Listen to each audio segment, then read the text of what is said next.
लो दोस्तों, I hope आप सभी अपने जेआईबी एग्जाम के प्रिपरेशन बहुत अच्छी तरीके से कर रहे होंगे और इसी चीज में आपकी हेल्प करने के लिए एडुटैप लेकर आ गया है never before offers on it's all the courses, right. तो अप टू 80% आपको ऑफ मिल रहा है on all the courses of एडुटैप and JIB course की। अगर मैं बात करूं तो यहाँ पर आपको वन टाइम 80 कोड यूज करके 80% का डिस्काउंट मिल रहा है on all the courses of Edutap, be it master course, be it live crash course, इन सभी पर। साथ के साथ अगर आप किसी और एग्जाम की प्रिपरेशन कर रहे हैं like SBI, IBPS, RRB, RBI, IFSCA, SEBI, IRDI, NABARD, PFRDA, UPSC, PFO, FCI, इनकी प्रिपरेशन कर रहे हैं तो उन पर भी नेवर बिफोर ऑफर, ऐसा ऑफर आपने पहले कभी नहीं देखा होगा on all this courses Edutap is providing. And let me tell you, ये एक लिमिटेड पीरियड ऑफर है, 1 से 3 अगस्त के बीच में ही ऑफर्स वैलिड है। तो क्विकली हरी अप एंड ये जो ऑफर उसे फटाफट से अवेल कर लीजिए। इन कोर्सेज का लिंक आपको इस वीडियो के डिस्क्रिप्शन में मिल जाएंगे। Okay, and yes, I would like to tell कि your time is now. Exams आने वाले हैं, इनकी प्रिपरेशन अच्छे तरीके से करिए through guided approach of Edutap courses and this is the offer. Using the coupon code आप इन ऑफर्स को अवेल कर सकते हैं। ओके, एंड इस सेशन में हम जो हमारा बहुत ही इम्पोर्टेंट टॉपिक है ऑफ आई एंड आईएफएस, इसे Sankalp series, as part of the Sankalp series, जिसमें हम संकल्प लेते हैं एग्जाम के अच्छे से अच्छे प्रिपरेशन करने के लिए for the JIB November 2025 exam, उसका पेपर 1 का यहाँ पर हम प्रिपरेशन कर रहे हैं। This is the second lecture and आज का हमारा टॉपिक है priority sector lending and MSME. तो ये थोड़ा, इसमें टॉपिक्स काफी सारे हैं, थोड़ा क्विकली हम करेंगे इन सारे टॉपिक्स को। एंड यहाँ पर priority sector lending and MSME, is this topic really important from the exam point of view? कितना डेप्थ में हमें इन टॉपिक्स को पढ़ना और किस तरह के क्वेश्चन एग्जाम में आते हैं थ्रू पीवाईक्यूज, ये सारा कुछ हम इस सेशन में देखेंगे। So please stay tuned till the end of this video. ये जो टॉपिक है ये हम अच्छे से यहाँ पर पढ़ेंगे, राइट। तो priority sector lending and MSME, ये चैप्टर को हम 2 पार्ट्स में डिवाइड कर सकते हैं। Late us have a look कि किस तरीके से कौन कौन से टॉपिक्स को हम यहाँ पर जो है देखेंगे। तो फर्स्ट 3 आपके जो सब टॉपिक्स देख रहे हो आप, वो प्रायोरिटी सेक्टर लेंडिंग से रिलेटेड है।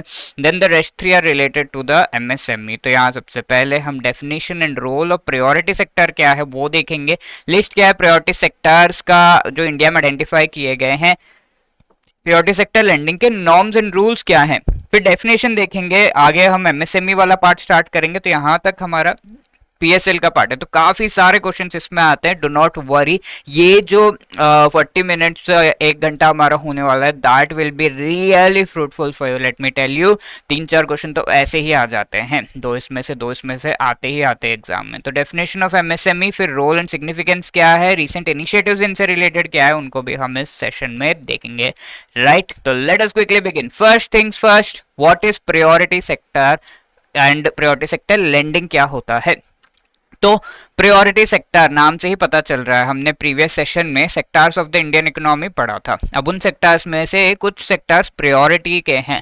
अब प्रायोरिटी का मतलब क्या है, ठीक है, देखते हैं फटाफट।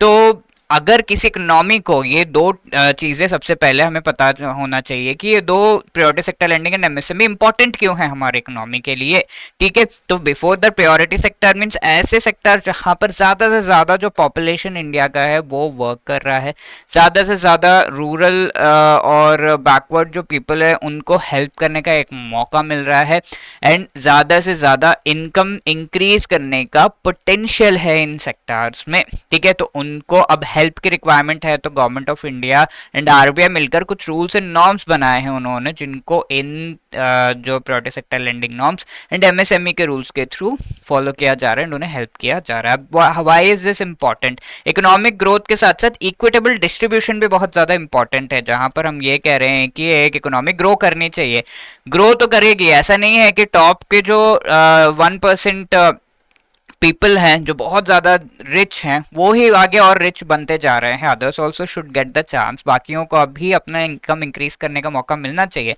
That is called equitable distribution. अब इससे होता क्या है, इससे एम्प्लॉयमेंट के अपॉर्चुनिटी सभी को मिलते हैं जिनको एम्प्लॉयमेंट की requirement, each and every person gets that. Essential services जो है वो आप बाय कर सकते हैं, अगर इनकम किसी का बढ़ रहा है तो जो रिक्वायरमेंट है एसेंशियल सर्विसेज है, एसेंशियल गुड्स है, उनको वो बाय कर सकते हैं, एंड पीपल एम्पावर भी होते हैं। अब इन चीजों को हम टुगेदर कहते हैं इंक्लूसिव ग्रोथ, जहां पर एक कंट्री का ग्रोथ तो हो रहा है, ये इंक्लूसिव है, यानी कि रिच का भी ग्रोथ हो रहा है, पुअर का भी ग्रोथ हो रहा है, मार्जिनलाइज्ड पीपल एंड मेजॉरिटी जो कम्युनिटी से सभी का ग्रोथ यहाँ पर हो रहा है। एंड इसी चीज को आगे और प्रमोट करने के लिए प्रायोरिटी सेक्टर एंड एमएसएमई के कॉन्सेप्ट्स को लाया गया। So let us have a quick look कि priority sector lending and priority sector actually होता क्या है। सब्सटैंशियल इन्फ्लुएंस इस सेक्टर का वास्ट पॉपुलेशंस पे होता है। What is the meaning of this? Let us take an example of agriculture.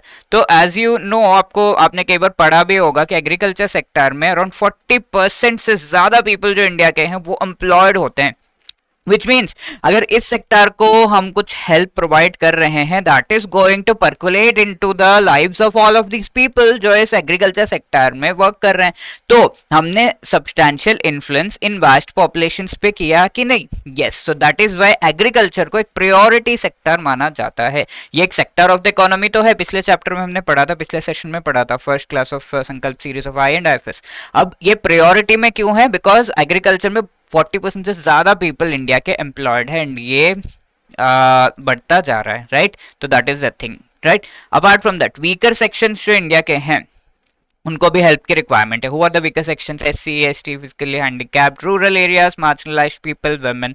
ठीक है, ये कुछ कुछ एरियाज में ने हेल्प की जरूर रिक्वायरमेंट है। तो वो हेल्प कैसे आएगा? अगर उनका इनकम ग्रोथ होगा, उनका फाइनेंशियल इंक्लूजन होगा, इन चीजों की वजह से। कैसे ये चीजें होंगी? अगर उन्हें लोन्स मिलेंगे, बिजनेस बढ़ेगा, ज्यादा से ज्यादा एग्रीकल्चर प्रोड्यूस होगा और वो कमर्शियली सेल कर पाएंगे, right? These are the things. Apart from that employment intensive यहाँ पर ये सारी चीजें हैं, राइट? अब एम्प्लॉयमेंट इंटेंसिव की जब हम बात करें, बहुत ही ज्यादा पीपल इस पर्टिकुलर सेक्टर में एम्प्लॉयड होने चाहिए, ज्यादा से ज्यादा लोग यहाँ पर एम्प्लॉयड, जो हम ऑलरेडी देख चुके हैं 40% से ज्यादा, एग्रीकल्चर का एग्जांपल लेके कि 40% से ज्यादा पीपल इस पर्टिकुलर सेक्टर में एम्प्लॉयड हैं। तो that is a valid, agriculture is a valid part of the priority sector. अब लिस्ट देख लेते हैं प्रायोरिटी सेक्टर कौन कौन से इंडिया में आइडेंटिफाई किए गए। एक तो एग्रीकल्चर मैंने बता ही दिया, और बहुत सारे इंडिया में MSME है, ठीक है, माइक्रो स्मॉल मीडियम एंटरप्राइजेस। तो अगर आप एक MSME स्टार्ट कर रहे हैं, ये होता क्या है? छोटे फैक्ट्रीज हो गए ना, माइक्रो, स्मॉल,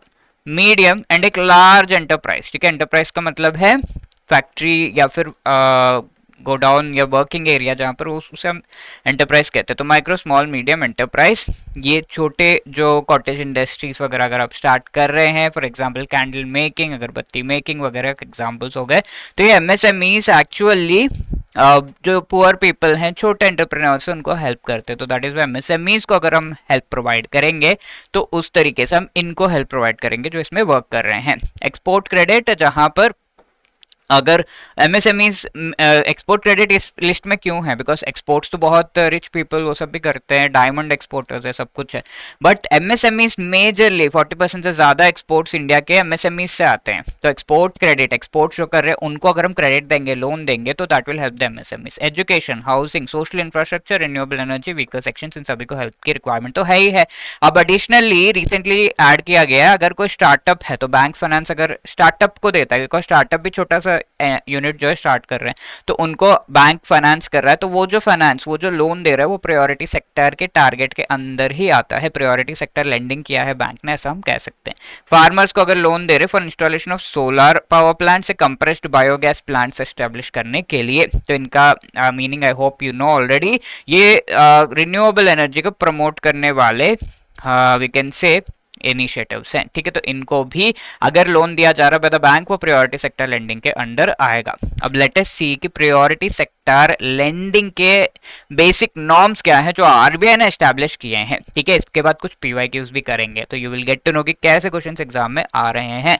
तो यहाँ पर देखिए डिफरेंट कैटेगरीज ऑफ बैंक्स को RBI ने टारगेट दिया है। ठीक है, अब प्रायोरिटी सेक्टर लेंडिंग नॉर्म्स क्या है? अब यहाँ तक हमने देखा कि ये सारे प्रायोरिटी सेक्टर है। ठीक है जी, अब हम कर क्या रहे हैं? What are we doing for them? We are actually mandating, ठीक है, इनके लिए हम कर क्या रहे हैं, ये सवाल उठता है। ठीक है, हमने आइडेंटिफाई तो कर लिया था कि ये प्रायोरिटी सेक्टर है, बहुत सारे पीपल यहाँ पे, रूरल पीपल को हेल्प हो रहा है, सब कुछ इनको हेल्प करने से ये होगा, बट हम कर क्या रहे हैं। तो आरबीआई ने एक्चुअली बैंक्स को मैंडेट किया है, मैंडेट मतलब कंपल्सरीली उनको ये चीज करनी ही करनी है, that is called the mandate. तो मैंडेट दिया है कि भाई आपको ये चीज करनी ही करनी है। अब उनको ये क्या करना होगा, जो बैंक्स, डिफरेंट बैंक्स है, let us take an example bank ए।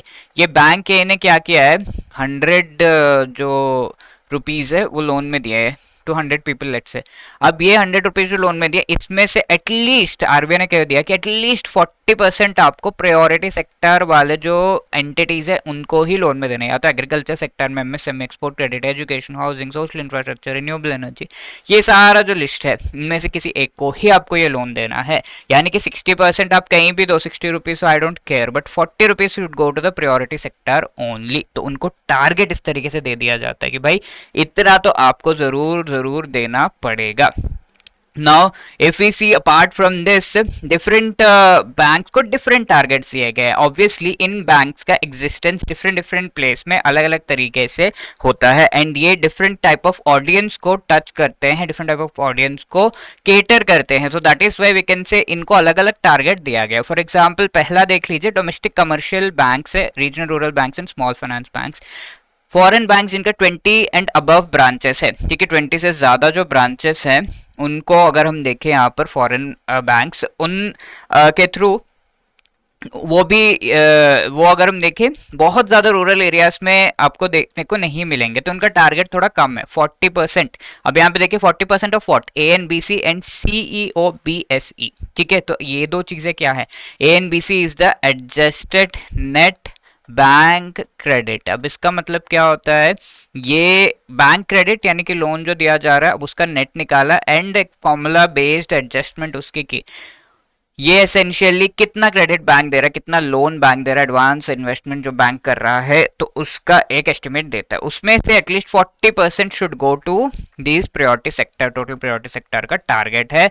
और यहाँ पर क्या दिया है, CEOBSE which is the credit equivalent of balance sheet exposures. ठीक है, ऑफ बैलेंस शीट एक्सपोजर्स ये यहाँ पर है, यानी कि ऑफ बैलेंस शीट जो भी एक्सपोजर्स दिए जा रहे हैं, यानी कि ऑफ बैलेंस शीट क्या क्या हो जाएगा, जो बैलेंस शीट में आता है वो तो लोन एडवांस हो गया, अब ऑफ बैलेंस शीट में आता है आपका लेटर ऑफ क्रेडिट हो गया, बैंक गारंटी हो गया, इस तरीके के जो ऑफ बैलेंस शीट के पार्ट नहीं बनते। बट हाँ, आपको आगे जाकर इन पर अगर किस्मत अच्छी नहीं है तो इन पर खर्च करना पड़ेगा, ये लायबिलिटी बनेगा। तो ऑफ बैलेंस शीट के जो भी एक्सपोजर्स है उन सभी का इक्विवेलेंट क्रेडिट निकाला जाता है, लोन निकाला जाता है, कुछ कैलकुलेशन है और उसके बेसिस पर पता चलता है कि कितना बैंक ने लोन वगैरह दिया। ओवरऑल इन दोनों में से जो भी हायर वैल्यू है, लेट अस से ये 100 है, ये 120, तो हायर क्या होगा 120 का 40% निकाला जाएगा and that would be the amount that you have to give out in the form of the loan to the priority sector. अब ये तो हो गया for the domestic commercial banks, RRBs and small finance bank को छोड़कर बाकी domestic commercial banks and foreign bank जिनके 20 से ज्यादा ब्रांच। अब 20 से कम ब्रांचेस जिसका है, इसका priority sector lending target simple है, 40% ओवरऑल है एंड 32% एक्सपोर्ट क्रेडिट है, क्योंकि फॉरेन बैंक्स इंडिया में आते क्यों, एक्सपोर्टर्स जो है उनको हेल्प करने के लिए। तो एक्सपोर्ट क्रेडिट 32% होगा एंड बाकी 8% किसी को भी दे सकते हैं, इतना ही टारगेट है foreign banks with less than 20 branches. ठीक है, ये total priority sector lending target है। आगे के स्लाइड्स में इसका सब टारगेट जो है वो देखेंगे, यानी कि ये 40% किस तरीके से बाइफरकेट ट्राइफरकेट किया गया है वो हम देखेंगे। अब regional rural banks and small finance bank, देखिए नाम में रूरल है, यानी कि ये रूरल एरियाज में मार्जिनलाइज्ड पीपल को, बैकवर्ड पीपल को एंड छोटे छोटे एंटरप्राइजेस को ज्यादा हेल्प कर सकता है। सो दैट इज वाई इसका टारगेट भी हायर रखा गया है, 75%, जितना भी लोन आप दे रहे हो उसका 75%। एंड उसमें से भी medium enterprises, social infrastructure, renewable energy को 15% तक का आपको जो है देना होगा, यानी कि 75 में से 15% इनको चला गया, बाकी 60% you have to distribute between others, जो हम आगे देखेंगे। ठीक है, अब स्मॉल फाइनेंस बैंक्स के लिए सिंपल टारगेट है 75% का ऑफ ANBC या CEOBSE। I hope this is clear. अब सब टारगेट देख लेते हैं। पहला है एग्रीकल्चर का सब टारगेट्स क्या है।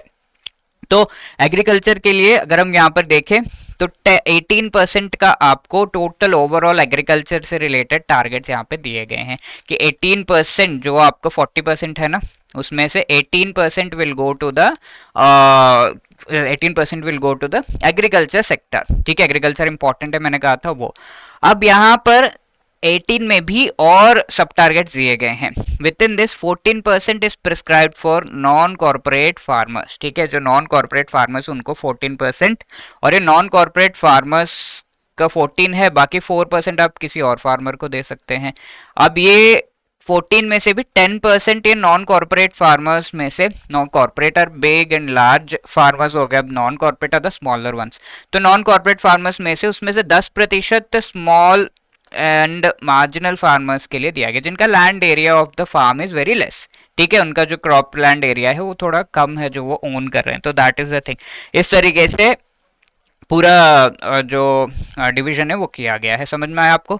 40% में से 18% एग्रीकल्चर सेक्टर को जाएगा, जिसमें से 14% नॉन कॉर्पोरेट फार्मर्स एंड 4% किसी और फार्मर को दे सकते हैं। अब 14 में से 10% स्मॉल एंड मार्जिनल फार्मर्स को जाएगा। ठीक है, बाकी 4% again you can give to others, anyone. ठीक है, तो इस तरीके से किया गया है। अब ये जो टारगेट है सब मैंने कहा था foreign banks with less than 20, बहुत ज्यादा रीच नहीं है इंडिया में, तो उनके लिए कोई सब टारगेट नहीं है। 40% के वहीं पर बाइफर्केट कर दिया गया, 32 एक्सपोर्ट, 8 किसी और को, ऐसा ये एप्लीकेबल नहीं है। रीजनल रूरल बैंक्स में भी सेम 18, 14 एंड 10%। ठीक है, बहुत अच्छे से इसको याद रखिएगा, एग्जाम में ये एग्रीकल्चर एंड उसके सब टारगेट से रिलेटेड क्वेश्चंस आते हैं। दैट इज व्हाई मैं डिटेल में आपको ये चीज बता रहा हूँ। अब moving to the next two, यहाँ पर micro enterprises and advances to the weaker sections. ठीक है, तो माइक्रो एंटरप्राइजेस एडवांसेस ये सभी के लिए सेम टारगेट दिया गया है।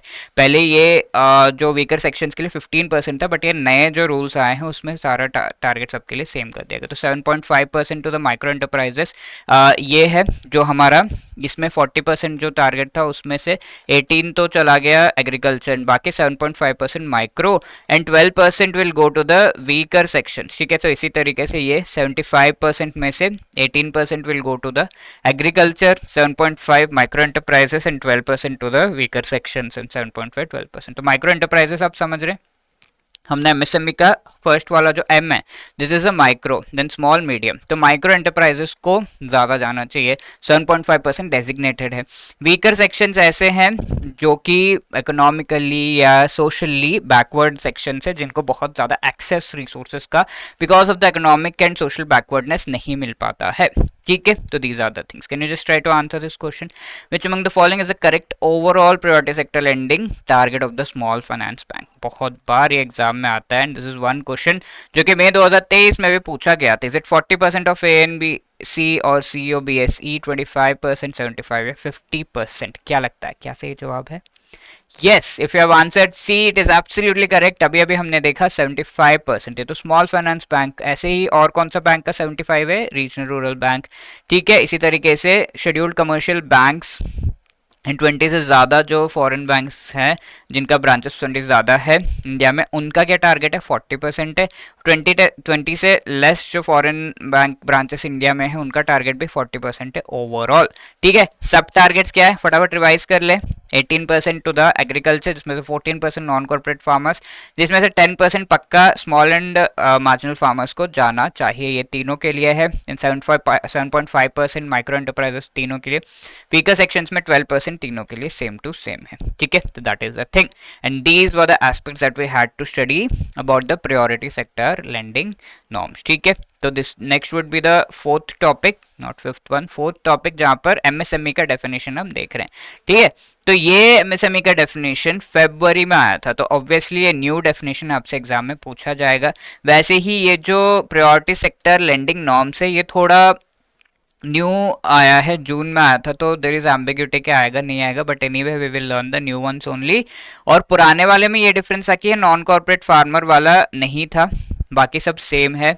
ठीक है, अगर पुराना वाला पूछते हैं। एंड रीजनल रूरल बैंक्स का वीकर सेक्शंस का टारगेट 15% था, बट अभी ये 12% कर दिया गया। इतना ही डिफरेंस है पुराना और नए में, but if they ask new one you can go with this, पुराना है तो उसके हिसाब से। ठीक है, बट ये एमएसएमई का डेफिनेशन तो नया ही आएगा, फरवरी में आया था बजट 2025-26 के हिसाब से। तो यहाँ पर क्या था पहले, अब एमएसएमई के डेफिनेशन का मतलब क्या होता है, मैंने एक टेबल रख दिया आपके सामने। सर आप तो डेफिनेशन देने वाले थे, आपने एक टेबल रख दिया, क्या मतलब है? तो डेफिनेशन का यहाँ पर मतलब होता है कि कौन सा ऐसा एंटरप्राइज है। अब बहुत सारे फैक्ट्रीज है, कितना बड़ा है, कितना बड़ा है, कितना बड़ा। अब इनमें से किसको हम माइक्रो कहेंगे, किसको स्मॉल कहेंगे, किसको मीडियम कहेंगे, क्योंकि इन क्लासिफिकेशन के बेसिस पर ही उनको जो रिसोर्सेज प्रोवाइड किए जा रहे हैं उनका बाइफर्केशन एंड क्लासिफिकेशन किया जाता है। ठीक है, for example there is this मुद्रा लोन, ठीक है, और डिफरेंट टाइप्स ऑफ लोन्स दिए जाते हैं। तो अगर वो माइक्रो है तो उनका लोन टर्म्स अलग होगा, स्मॉल है तो उनका लोन टर्म्स अलग होगा, मीडियम है तो अलग होगा। तो उस हिसाब से you have to definitely bifurcate. और ये काम है किसका, गवर्नमेंट का, जिसने ये कर दिया है बजट 2025-26 में नया क्राइटेरिया लेकर आ गए, ताकि मोर एंड मोर जो कंपनीज हैं उनको ज्यादा से ज्यादा जो बेनिफिट्स है वो प्रोवाइड किए जा सके।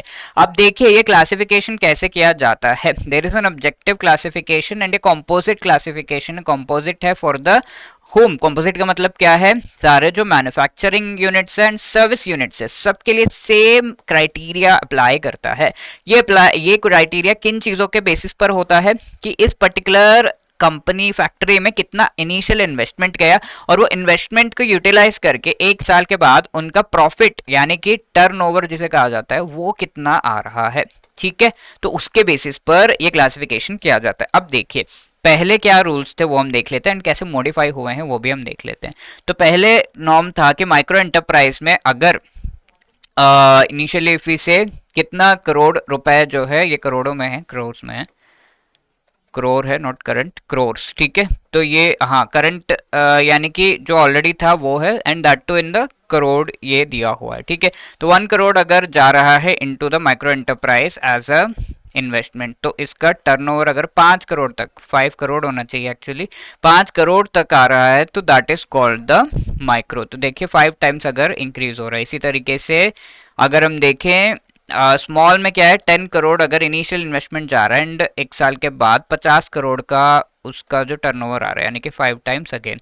इसी तरीके से मीडियम एंटरप्राइज में 50 करोड़ का इन्वेस्टमेंट अगर जा रहा है एंड आफ्टर 1 ईयर तो वो 150 करोड़ यानी कि 5 टाइम्स अगर ये इंक्रीज हो रहा है then that is called the medium. अब नया क्राइटेरिया, ये तो पुराना है, ये याद नहीं भी रखेंगे तो चलेगा। अब नया क्राइटेरिया क्या है यहाँ पे, इनिशियली अब ये जो भी वैल्यूज है 2.5 टाइम्स मल्टीप्लाई कर दिए गए और इन वैल्यूज को मल्टीप्लाई किया गया है 2 टाइम्स। ठीक है, इस तरीके से आप देख सकते हैं।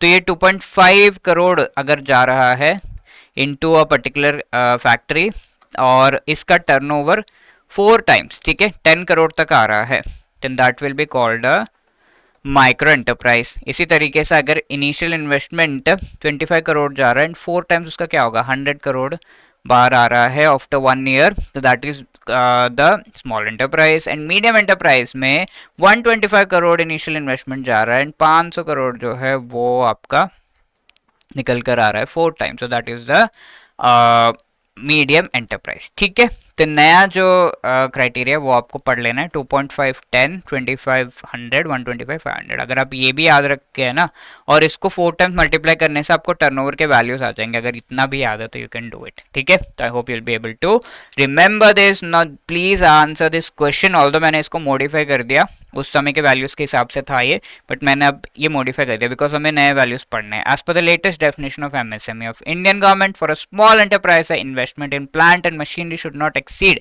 इन्वेस्टमेंट कितना होना चाहिए, टर्नओवर कितना होना चाहिए। सिमिलर क्वेश्चन जो है मई 2023 में पूछा गया है। Please try to answer this question. क्या है ये, स्मॉल एंटरप्राइज का पूछा हुआ है, तो एग्जाम में मोस्टली स्मॉल एंटरप्राइज आता है। दैट डजंट मीन कि स्मॉल ही पढ़ेंगे, तीनों ही पढ़ के जाएंगे अच्छे से।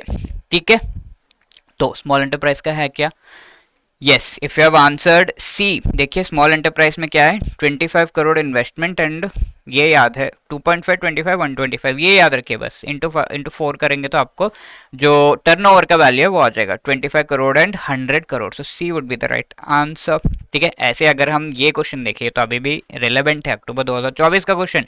विच among the following is a correct ratio of minimum turnovers of micro enterprise to small enterprise. ठीक है, माइक्रो, स्मॉल, मीडियम। अब इनका जो इन्वेस्टमेंट है वो कितना है, टर्नओवर कितना है, तो इसको इसमें आपको याद क्या रखना है, आपको बस याद रखना है ये वाला 2.5, 25, 125। ठीक है, इसको 4 टाइम्स करेंगे 10, 100, 500 ऐसे आएगा। अब यहाँ पे क्या पूछ रहा है, टर्नओवर्स का रेशियो पूछ रहा है, माइक्रो टू स्मॉल, ठीक है, माइक्रो का 10 है, स्मॉल का 100 है टर्नओवर, तो ये कितना हुआ 1:10 रेशियो हो गया, ठीक है, तो 1:10 इज द राइट आंसर। अक्टूबर का क्वेश्चन है, बढ़िया क्वेश्चन एग्जाम में आए थे, if you have answered see it is absolutely right and बढ़िया तरीके से आप पढ़ रहे हैं। अब आगे चलते हैं, role and significance of MSME economic development में किस तरीके से है, ठीक है, तो this will be the fifth topic. Advantages क्या है एमएसएमई के, तो we know MSME micro small medium enterprise, तो इतना तामझाम करके बड़ा फैक्ट्री इंडस्ट्री एस्टैब्लिश करने की जरूरत नहीं है।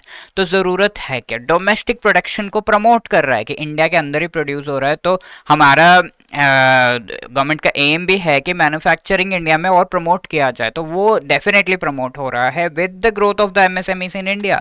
इसके साथ इन्वेस्टमेंट के रिक्वायरमेंट्स काफ़ी कम होते हैं, आपको जब इन्वेस्ट करना है तो बड़े इंडस्ट्रीज में ज़्यादा इन्वेस्ट करना पड़ेगा। हमने देखा माइक्रो स्मॉल मीडियम एंटरप्राइज में 2.5 25 125 इतना करोड़ इन्वेस्ट करके भी काम चल जा रहा है, तो investment requirements are very less. इसके साथ साथ इम्पोर्ट जो ये कर रहा है वो काफ़ी लेस इंटेंसिव है, यानी कि बहुत ज़्यादा इम्पोर्ट पे डिपेंडेंट नहीं रहता है, बीट रॉ मटेरियल या technology, mostly self prepared and indigenous technology का यूसेज करते हैं, यानी कि इंडिया में जो प्रोड्यूस हो रहा है उन्हीं से चीज़ों को बनाते हैं, तो दैट इज़ वाई इम्पोर्ट पर डिपेंडेंस इसका काफ़ी कम है। Apart from that export earning ज़्यादा है, यानी कि अगर आपको चाहिए कि सामान इंडिया से, अगर आप देखो कि जो भी गुड्स एंड सर्विसेज इंडिया से एक्सपोर्ट हो रहे हैं उनमें से 40% से ज़्यादा शेयर वी विल आगे हम पढ़ेंगे अभी बजट के बेसिस पर कि इनका एमएसएमई का क्या रोल है, ठीक है, तो इनसे भी सवाल आ सकते हैं बिकॉज बजट में आया था और रिसेंटली अपडेट से अप्रैल मई में, तो इनको आपका आइडिया होना चाहिए, तो आगे हम इन चीज़ों को भी पढ़ेंगे, recent updates in MSME sector, ठीक है। तो 40% से ज़्यादा, I hope I am right in saying कि 43% के अराउंड जो है एक्सपोर्ट्स में एमएसएमईज के थ्रू ही एक्सपोर्ट्स जो है प्रोड्यूस किए जाते हैं एंड वो इंडिया से बाहर जाते हैं, तो एक्सपोर्ट अर्निंग्स काफ़ी हाई है। एज आई टोल्ड, इंडिजिनस का मतलब इंडिया के अंदर जो टेक्नोलॉजी बनाई जा रही है उसी को यूटिलाइज करके ये चीज़ों को बनाते हैं एंड इम्पोर्ट्स को सब्स्टिट्यूट करने में हेल्प कर सकते हैं। फॉर एग्जाम्पल मग, बकेट, ये प्लास्टिक प्रोडक्ट्स जो हम चाइना से लेकर आते हैं तो उनको एमएसएमई के प्रोडक्ट्स के थ्रू सब्स्टिट्यूट किया जा सकता है। एमएसएमई उन्हीं प्रोडक्ट्स को और अच्छी तरीके से बनाते हैं तो उनको ही खरीदेंगे हम, चाइना से इंपोर्ट करने की जरूरत क्या है, तो सब्स्टिट्यूट द इंपोर्ट्स। और ऑपरेशनल फ्लेक्सिबिलिटी, ऐसा नहीं है कि अभी मग बना रहे तो मग ही बनाते रहेंगे जिंदगी भर, you can change the machinery थोड़ा ऊपर नीचे एंड बकेट बना सकते हैं आप, तो फ्लेक्सिबल है बिकॉज बहुत लार्ज इंडस्ट्री नहीं है, बहुत मेजर चेंजेस करने की जरूरत नहीं है। इसके साथ साथ लोकेशन वाइज मोबिलिटी भी है, यानी कि आप उस इंडस्ट्री से बहुत लार्ज है तो सारी चीज़ें डिसमेंटल करके कहीं और लेकर जाना है बहुत डिफिकल्ट है, वो पूरा छोड़ ही देते हैं फिर नया बनाते हैं ऐसा। तो अगर छोटा इंडस्ट्री है तो उठा के सारी मशीनरी कहीं और ले जाओ, तो पोर्टेबल है, लोकेशन वाइज आप कहीं भी उठा के ले जा सकते हैं। These are the advantages. Now this question comes again and again in the exam कि एमएसएमई सेक्टर के क्या कंट्रीब्यूशन से क्या यूटिलाइजेशन है। Significant export earnings, yes absolutely.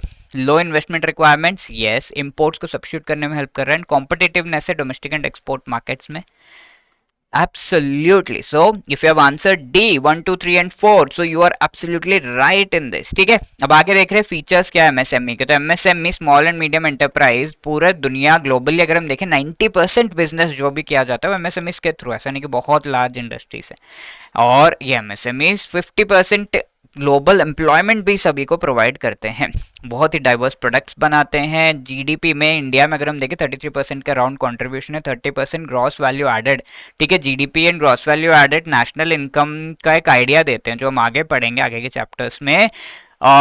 ये gross value added and GDP national income को बताते हैं, बट डिफरेंट वेज में कैलकुलेशन होता है, तो परसेंटेज कंट्रीब्यूशन एमएसएमई सेक्टर के इनमें डिफरेंट है।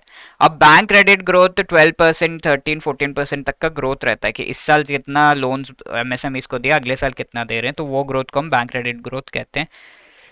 मैन्युफैक्चर्ड प्रोडक्शन 45% तक का इंडिया में ले लो या वर्ल्ड में, ये एमएसएमई कंट्रीब्यूट करते हैं, 40% से ज़्यादा एक्सपोर्ट्स में कंट्रीब्यूट करते हैं। और टारगेट्स हमारे क्या है एमएसएमई के थ्रू जो है रीच करने के, जीडीपी कंट्रीब्यूशन 50% से ज़्यादा हो 2025 तक, ठीक है। तो whether we have achieved this, export का कंट्रीब्यूशन $1 ट्रिलियन तक का हो 2027 तक, ठीक है। आप चाहें तो इन जो यहाँ पर आपको चीज़ें दी गई, टारगेट्स दिए गए हैं, थोड़ा नंबर्स याद रख सकते हैं। ऑल्दो बहुत खास एक्सप्लेनेशन का नहीं है, but we want to achieve these things. अभी उस लेवल पे नहीं है हम, तो अचीव करना चाहते हैं। अब इसके लिए रिक्वायरमेंट्स क्या होगा, एमएसएमई को क्या हेल्प करना पड़ेगा, क्रेडिट, यानी कि उनको लोन तो प्रोवाइड करना है एमएसएमई को, तब ना वो ये काम कर पाएंगे।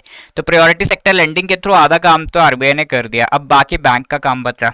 तो वो किस तरीके से और गवर्नमेंट किस तरीके से इस चीज को प्रमोट कर रहा है वो देखेंगे थ्रू वेरियस इनिशिएटिव्स जो गवर्नमेंट लेकर आता है। दूसरी चीज है उनको मैन्युफैक्चरिंग में भी हेल्प करना है, ऐसा नहीं है कि खुद ही से सब कुछ कर लेंगे।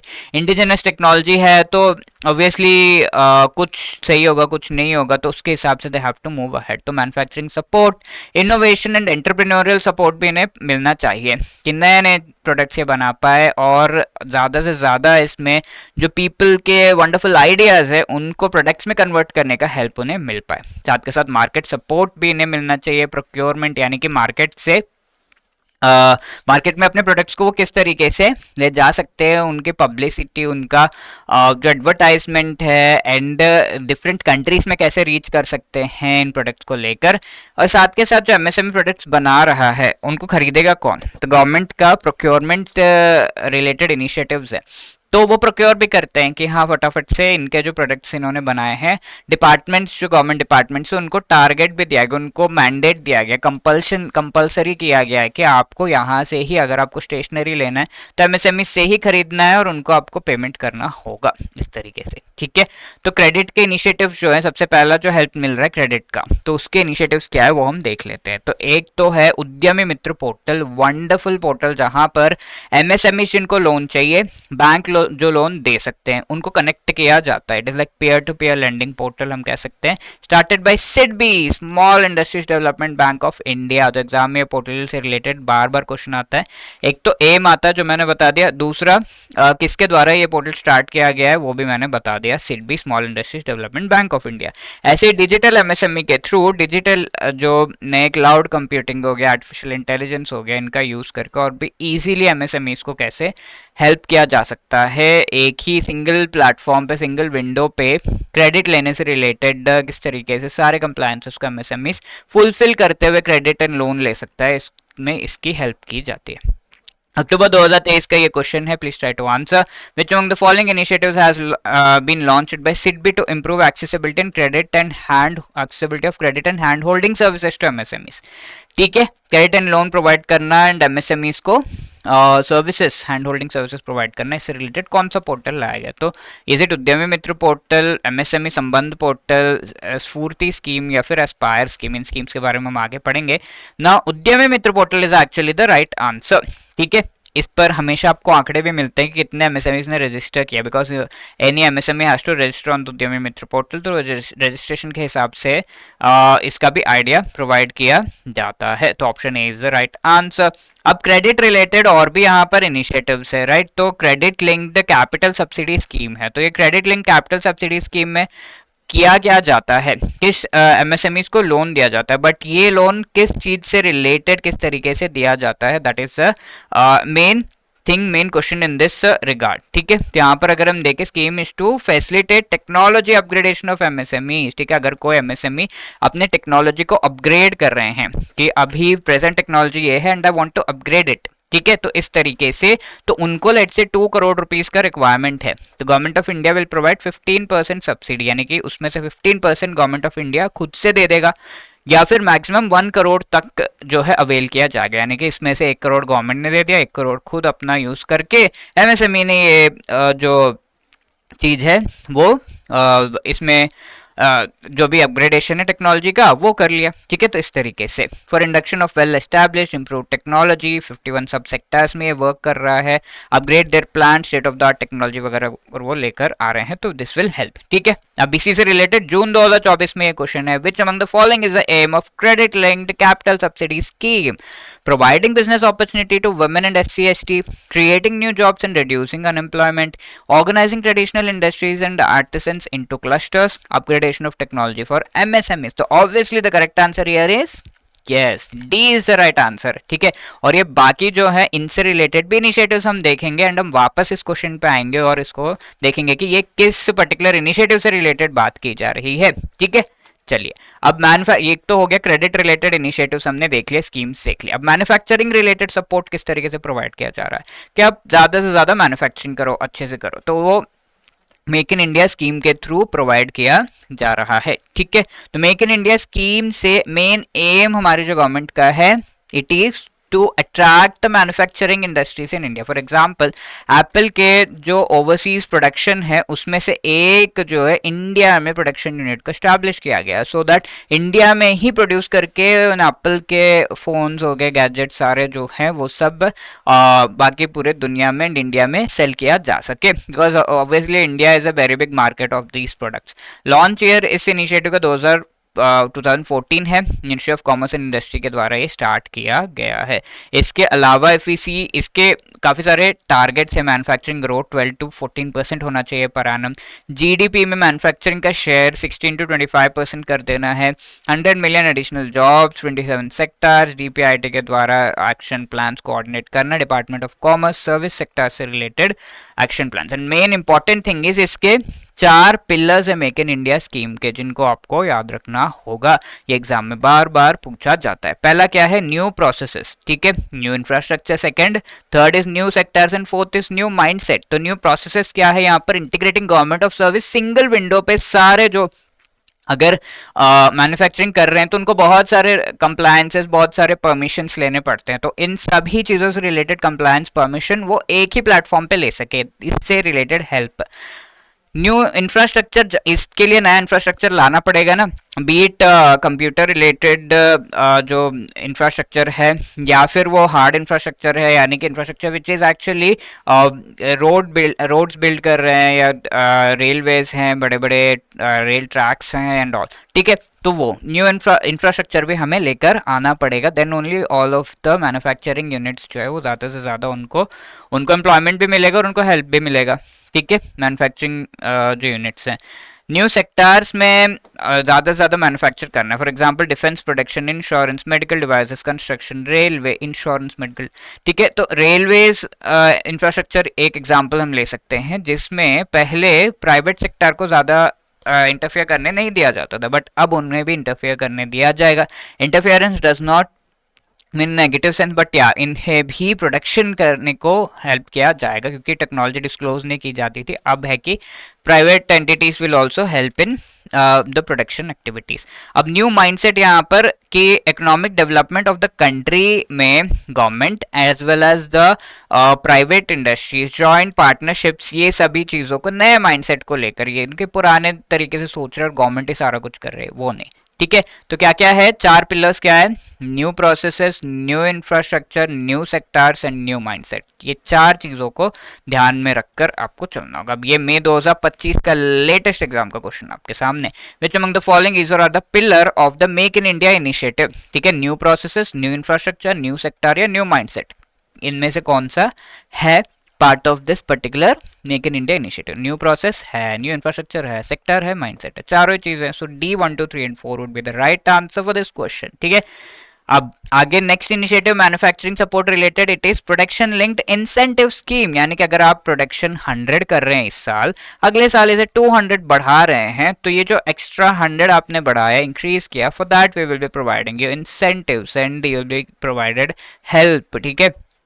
इसके लिए आपको रिवॉर्ड मिल रहा है, इस तरीके का चीज है। तो प्रोडक्शन लिंक्ड इंसेंटिव स्कीम का लॉन्च ईयर 2020 है, कोविड के टाइम पे, बिकॉज उस टाइम पे प्रोडक्शन गिर गया था, अब रिकवरी के लिए हमें कुछ ना कुछ इंसेंटिव तो देना पड़ेगा ना, तो वो किया गया। तो जितना आप प्रोडक्शन इंक्रीज करेंगे उतना गवर्नमेंट की तरफ से आपको मॉनिटरी इंसेंटिव्स मिलेंगे। अब कौन कौन से सेक्टर्स में ये पर्टिकुलर स्कीम चल रहा है वो हम देख लेते हैं। तो लेटेस्ट यहाँ पर अगर हम देखें, large scale electronic manufacturing, critical key starting material, drug intermediaries, active pharmaceutical, electronics, pharmaceuticals, ये 2 में है, medical devices, automobile, pharmaceutical drugs, ठीक है।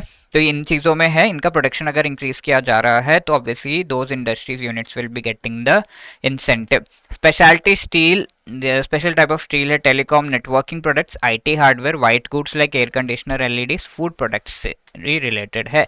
टेक्सटाइल प्रोडक्ट्स, यहाँ पर टेक्निकल टेक्सटाइल्स वगैरह सब कुछ इंक्लूड करके, and high efficiency solar PV modules हो गए, advanced batteries, chemistry cell batteries, and इसके अलावा ड्रोन कंपोनेंट्स से रिलेटेड भी ये पीएलआई स्कीम जो है वर्क कर रहा है. Now this is one question that was asked in the October 2024 exam. Please pause the video and try to answer this question.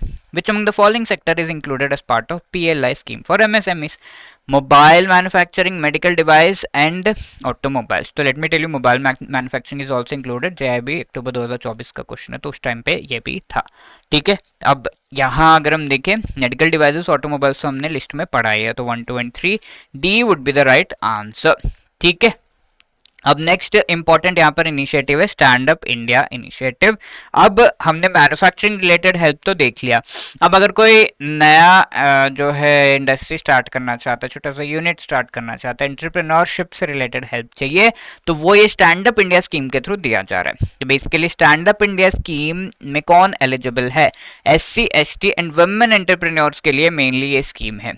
तो ये जो है इन्हें स्टैंड अप करने के लिए, यानी कि अपने पैरों पर वो खड़ा हो सके, इसके इससे रिलेटेड यहाँ पर हेल्प प्रोवाइड की जा रही है. 18 ईयर्स या उससे ज़्यादा का एज है, एंड कभी इन्होंने बैंक या फाइनेंशियल इंस्टीट्यूशन में कोई डिफॉल्ट, कोई लोन लेके वापस नहीं करने वाले कारनामे नहीं किए हो, then they are eligible to be part of this particular scheme. Loan amount कितना है? तो ये लोन अमाउंट 10 लाख से लेके 1 करोड़ तक का लोन अमाउंट उन्हें दिया जा रहा है from the scheduled commercial banks for the entrepreneurial ideas जो उनके पास है एट अ पर्टिकुलर स्टेज, और उनको प्रोडक्ट्स में कन्वर्ट करके इंडस्ट्री खड़ा करने से रिलेटेड हेल्प प्रोवाइड की जा रही है. लोन का purpose new enterprise, manufacturing, service, agriculture, rally, trading related जो सेक्टर्स है उनमें अगर ये बिजनेस करना चाहते हैं तो. लोन का साइज, प्रोजेक्ट का जो 85% कॉस्ट है वो हम बेयर करेंगे ऐसा कह रहे हैं. Borrowers contribution plus scheme support है, तो 15% ऑफ द प्रोजेक्ट कॉस्ट जो है वो स्कीम के थ्रू दिया जाएगा. अब ये लोन का रिपेमेंट मैक्सिमम 7 साल तक का दिया जा सकता है, एंड मॉरिटोरियम इस पे 18 मंथ्स का दिया जा सकता है. ठीक है, 1.5 ईयर का इस पे मॉरिटोरियम भी दिया जा सकता है. ठीक है, तो इस तरीके से हम कह सकते हैं कि ये जो स्कीम है हेल्प कर रही है to whom SC, ST and women entrepreneurs. ठीक है, राइट. ये क्वेश्चन जून 2024 का है. वुमेन एंड और people belonging to the SC, ST category are given special loans ranging from dash at a low interest rate under stand up India scheme. कितना है loan का अमाउंट का रेंज? तो obviously we know the answer is 10 lakhs to 1 crore rupees is the right answer. Okay, अब next initiative है stand up हो गया, अब स्टार्टअप इंडिया. ठीक है, कि स्टार्टअप्स अगर आप लेकर आ रहे हैं तो how the government is going to help you. अब देखिए इसमें एलिजिबिलिटी किसके लिए ये स्कीम है? टू द एंटिटीज, इंडिविजुअल्स भी हो गए एंड इवन स्मॉल बिजनेसेस भी हो गए. वो अगर एंटरप्रेन्योरियल जो सपोर्ट यानी कि नया स्टार्टअप कुछ लेकर आ रहे हैं तो उनको हेल्प किया जा रहा है थ्रू दिस इनिशिएटिव. ठीक है, और यहाँ पर स्टार्टअप एज अ स्टार्टअप किसको हम रिकॉग्नाइज कर सकते हैं? DPIIT की ये बढ़िया सी जो है क्राइटेरिया है, अगर उसको फॉलो किया जा रहा है then that particular startup will be receiving this particular ये स्कीम के थ्रू हेल्प प्रोवाइड किया जा सकता है. तो incorporated as a startup would be incorporated as a private limited company हो सकता है, रजिस्टर्ड एज पार्टनरशिप फर्म या लिमिटेड लायबिलिटी पार्टनरशिप ये हो सकता है. ठीक है, तो इन दैट केस इनको इस पर्टिकुलर स्टार्टअप इंडिया का जो बेनिफिट्स है वो प्रोवाइड किया जा रहा है, and that particular startup will be called a startup. ठीक है, टर्नओवर इनका 100 करोड़ से कम हो in any of the previous financial, कभी भी ऐसा ना हो कि 100 करोड़ से ज्यादा क्रॉस कर गया हो उनका टर्नओवर. ठीक है, तो वो वी कैन से अब स्टार्टअप नहीं कहलाएंगे. टाइम पीरियड इनका up to 10 years from the date of incorporation. ठीक है, और स्टार्टअप कंसिडर किया जाएगा कब तक? जब स्टार्टअप का स्टार्ट हुआ था और उस दिन से 10 साल तक अंदर तक ही उसे स्टार्टअप का रिकॉग्निशन मिलेगा, और उसमें जितना भी जो आपको बेनिफिट्स लेने हैं ले लो. टुवर्ड्स किसके लिए है ये? Innovation, improvement of existing product, service, process and potential होना चाहिए एम्प्लॉयमेंट जनरेट करने के लिए.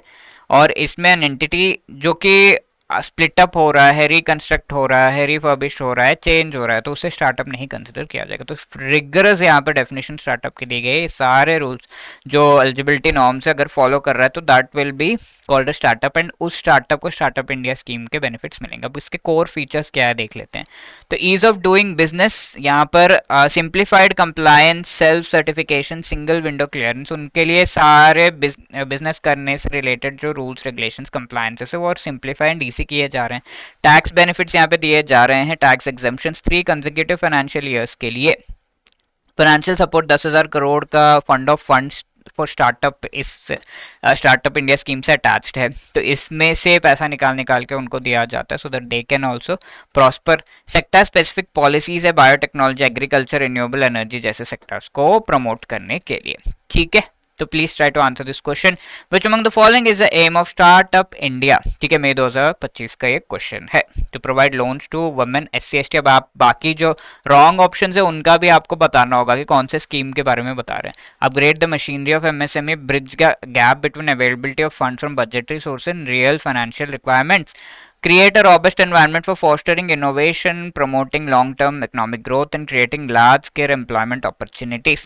तो ऑब्वियसली इनोवेशन को सपोर्ट कर रहे हैं, long term economic growth and large scale employment opportunities को प्रमोट किया जा रहा है स्टार्टअप इंडिया के through, as we have already seen. अब ये SC ST वुमेन वाला कौन सा पर्टिकुलर स्कीम के बारे में बताया जा रहा है, इनिशिएटिव के बारे में? Yes, exactly, stand up India initiative है ये। ठीक है, और ये अपग्रेडिंग द मशीनरी ये क्या है?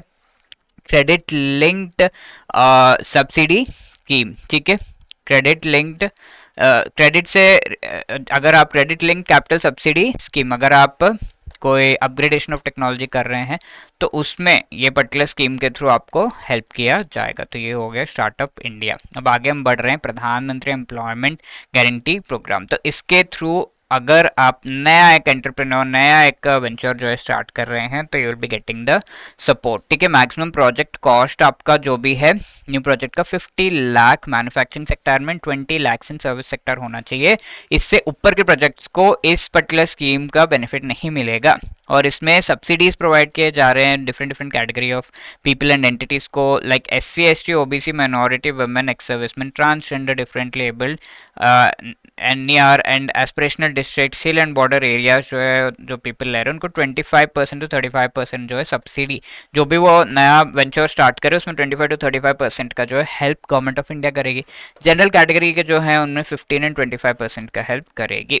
ठीक है, now coming to last part of the initiatives, market support and procurement, इससे रिलेटेड अब मैं थोड़ा एग्जॉस्टिवली इनिशिएटिव थोड़ा जो डिटेल में पढ़ा रहा हूँ, बिकॉज एग्जाम में क्या होता है थोड़ी डिटेल्स पूछ रहे हैं। ऑल द बुक में एक लाइन दिया हुआ है बट एग्जाम में पूछ ले रहे, तो वी शुड बी रेडी। अगर पूछ ले तो पूछ ले, वी आर रेडी। ठीक है, तो MSME संबंध ये एक प्रोक्योरमेंट रिलेटेड पोर्टल है। अब मैंने क्या बताया आपको, MSME जो प्रोडक्ट्स बनाते हैं, अब इसका कॉन्सेप्ट समझ लीजिए। वो प्रोडक्ट्स मैंडेटरीली गवर्नमेंट डिपार्टमेंट्स को प्रोक्योर करने होंगे। गवर्नमेंट डिपार्टमेंट को कहा कि भाई अगर आप ये चीज खरीद रहे हैं लाइक स्टेशनरी एंड ऑल, तो you should buy it from MSME only. इतना परसेंटेज आपको MSME से ही खरीदना है। It is like priority sector lending type का है। गवर्नमेंट डिपार्टमेंट को फिक्स टारगेट दिया गया कितना प्रतिशत आपको MSME से ही खरीदना है, तो कहीं नहीं जा सकता, MSME से ही खरीदेंगे। अब यहाँ पर एक इश्यू आता है, सामान तो ले लेते हैं, MSME ने डिलीवर कर दिया, बट पेमेंट भाई टाइम से नहीं करते हैं, बीट गवर्नमेंट डिपार्टमेंट, बड़े इंडस्ट्रीज वो। तो इसका समाधान कहाँ पर मिलेगा? तो उनको मिलेगा MSME समाधान पोर्टल पे। MSMEs डीलेड पेमेंट से रिलेटेड यहाँ पर अपनी जो भी क्वेरीज है वो रेज कर सकते हैं। MSME संबंध पोर्टल के थ्रू पब्लिक प्रोक्योरमेंट का जो पॉलिसी है, पूरा प्रोसेस है, उसे मॉनिटर किया जाता है। MSME संपर्क पोर्टल के थ्रू जो भी जॉब्स पाना चाहते हैं MSMEs एंड MSMEs जो जॉब देना चाहते हैं उनको कनेक्ट किया जाता है संपर्क पोर्टल के through. And digital payments initiatives को चलाया जा रहा है MSMEs के लिए, ताकि पेमेंट का जो इंफ्रास्ट्रक्चर है वो MSMEs के फास्ट ग्रोथ में हेल्प कर सके। अब इसके अलावा we also have the second initiative which is the SFURTI scheme. अब स्फूर्ति स्कीम क्या है? Scheme of fund for regeneration of traditional industries. तो नाम से ही आपको पूरा इस पर्टिकुलर स्कीम का एम भी समझ में आ जाता है कि traditional industries like basket making, अगरबत्ती मेकिंग, या फिर पश्मीना शॉल्स बना रहे हैं, इस तरीके से जो ट्रेडिशनल इंडस्ट्रीज है, आर्ट वर्क है, उन सभी को प्रमोट किया जाता है। ये जो ट्रेडिशनल, बहुत कम लोग बच गए आजकल जो ट्रेडिशनल बास्केट्स या सब बना रहे हैं, बट इनका डिमांड फॉरेन कंट्रीज में बहुत हाई है, because organic and indigenous products इन्हें माना जाता है, हाई रेट्स पे वो सेल होते हैं फॉरेन कंट्रीज में, इवन इन इंडिया। तो ये ट्रेडिशनल इंडस्ट्रीज के जो पीपल का पोटेंशियल तो हाई है, लेकिन उनको वो सपोर्ट नहीं मिल पा रहा। ताकि वो अपने बिजनेस को ग्रो कर सके। तो ऐसे जो इंडस्ट्रीज, जैसे कोई बास्केट बना रहे, 4-5 लोग हैं जो अलग अलग जगह पर बैठकर बनाते हैं एंड अपना इंडिविजुअली सेल करते हैं, थोड़ा बहुत मिल जाता होगा। अब इनका एक क्लस्टर बनाया जाता है, ज़्यादा प्रोडक्ट्स बनाए जाते हैं ताकि लोकली भी सेल कर सके एंड फॉरेन कंट्रीज में एक्सपोर्ट भी किया जा सके। सो इसका दायित्व किसने लिया है? मिनिस्ट्री ऑफ एमएसएमई ने। Khadi and village industries commission KVIC को इसका नोडल एजेंसी बनाया गया है। क्लस्टर डेवलपमेंट कैसे किया जाता है? बहुत सारे ऐसे जो आर्टिजन है उनका एक क्लस्टर बनाया जाता है और उस ग्रुप के थ्रू बहुत सारे प्रोडक्ट्स बनाकर इंडिया एज वेल एज बाहर ले जाया जाता है। So that is what this scheme is all about. ठीक है, अब ये सारे जो बुक में दिए हुए इनिशिएटिव्स, अब रीसेंट इनिशिएटिव्स बजट में जो दिया हुआ है कि किस तरीके से ये जो एमएसएमईज है उनके एक्टिविटीज एंड एवरीथिंग को प्रमोट किया जा रहा है। तो बजट में कुछ आंकड़े भी दिए हुए हैं, लाइक 5.93 करोड़ रजिस्टर्ड एमएसएमईज है, 25 करोड़ पीपल को ये इफेक्ट करता है इंडिया में। 45.73% of India total export, I am sorry 43 का था बट 45.73% इंडिया का टोटल एक्सपोर्ट्स में एमएसएमईज का जो है हाथ है। ठीक है, तो ये important facts, you can remember these. इसके अलावा क्या इनिशिएटिव्स है यूनियन बजट में जो हाईलाइट किए गए हैं? ठीक है, क्रेडिट अवेलेबिलिटी एनहांस की गई है to these MSMEs. Credit guarantee cover जो ने मिलता था has been raised from 5 crore से 10 करोड़ का, 10 करोड़ तक का लोन ले रहे हैं तो credit guarantee government of India देगी। Enabling additional credit of 1.5 lakh crore rupees जो है 5 इयर्स में एमएसएमईज लोन अब एक्स्ट्रा ले सकते हैं। एक्सपोर्टर एमएसएमईज को टर्म लोन 20 करोड़ रुपीस तक का अगर वो ले रहे हैं तो उन्हें guarantee government of India provide करेगा। क्रेडिट कार्ड माइक्रो एंटरप्राइजेस को प्रोवाइड किया जा रहा है। 5 lakh in credit to micro enterprises, ये क्रेडिट कार्ड प्रोवाइड करके they can take 5 lakh rupees for their business. अब सपोर्ट उन्हें फंड ऑफ फंड्स के through startups and first time entrepreneurs को भी हेल्प किया जा रहा है। फंड ऑफ फंड्स के थ्रू 10,000 करोड़ रुपीस तक का लोन्स प्रोवाइड करना। Scheme for 5 lakh first time women scheduled tribe stand up India scheme के थ्रू अप टू 2 करोड़ जो है लोन्स उनको प्रोवाइड किया जाएगा ओवर 5 इयर्स। ठीक है, एंड फोकस है लेबर इंटेंसिव सेक्टर्स में, लाइक फोकस प्रोडक्ट स्कीम ये चलती है फुटवेयर एंड लेदर सेक्टर में, बहुत सारे लोग इसमें एम्प्लॉयड हैं। 22 लाख जॉब्स यहाँ पे क्रिएट करेंगे, 4 लाख करोड़ रुपीस का टर्नओवर इसमें आएगा। टॉय सेक्टर में भी क्लस्टर्स डेवलप करके national institute of food technology entrepreneurship and management ये बिहार में लाया जा रहा है फूड प्रोसेसिंग इंडस्ट्रीज को प्रमोट करने के लिए। Then manufacturing and clean technology के initiatives like national manufacturing mission के through road map for small medium large industries यहाँ पर लाए जा रहे हैं। Okay, so these are the things that I wanted to tell you related to the MSME and priority sector lending. I hope आपको ये सभी पढ़ के मजा आया होगा। Let me again remind you that Edutap has come up with never before offers, जहाँ पर आप 80% तक, जी हाँ 80% तक डिस्काउंट पा सकते हैं on the courses for the exams which you are preparing। JIB related course पर डिस्काउंट की अगर मैं बात करूं तो you can avail 80% का discount by using this one time 80 code. ठीक है, तो वन टाइम 80 कोड यूज करके आप 80% तक का डिस्काउंट इस पर सारे कोर्सेज जो JIB से रिलेटेड है उन पर अवेल कर सकते हैं। और अगर आप किसी और एग्जाम की प्रिपरेशन कर रहे हैं like SBI PO clerk, IBPS, RRB, RBI grade B, IFSC grade A, SEBI, IRDI, NABARD, PFRDA grade A exams, UPSC EPFO या फिर FCI AG, तो नेवर बिफोर ऑफर्स इन पर भी चल रहे हैं। You can go and checkout, इनका लिंक आपको इस वीडियो के डिस्क्रिप्शन में मिल जाएगा। 1 से 3 अगस्त के बीच ही इस ऑफर को आप अवेल कर सकते हैं। So please hurry up and do not forget to use one time 80 code for availing the JIB courses as part of your preparation। ठीक है, और बाकी कोर्सेज पे भी ये चीज अवेलेबल है। So do not be slack on this and फटाफट से इस ऑफर को अवेल करिए। And let me tell you, अगर आप इस एग्जाम की प्रिपरेशन कर रहे हैं तो एडुटैप has come up with wonderful courses for you. आप इस वीडियो के डिस्क्रिप्शन में भी देख सकते हैं या फिर गूगल पे edutap.in टाइप करके जैब कोर्सेज में जाएंगे तो you will see this master course, जिसमें चारों कंपोनेंट से रिलेटेड बढ़िया शॉर्ट रिकॉर्डेड वीडियोस के थ्रू कॉम्प्रिहेंसिवली सारे सिलेबस को पढ़ाया जा रहा है। Chapter wise MCQs, chapter wise notes और एग्जाम से पहले लाइव क्लासेस के थ्रू मोस्ट इंपॉर्टेंट टॉपिक्स को आपको रिवाइज भी कराया जाता है। ईच एंड एवरी कंपोनेंट के फुल लेंथ मॉक टेस्ट भी यहाँ पर है।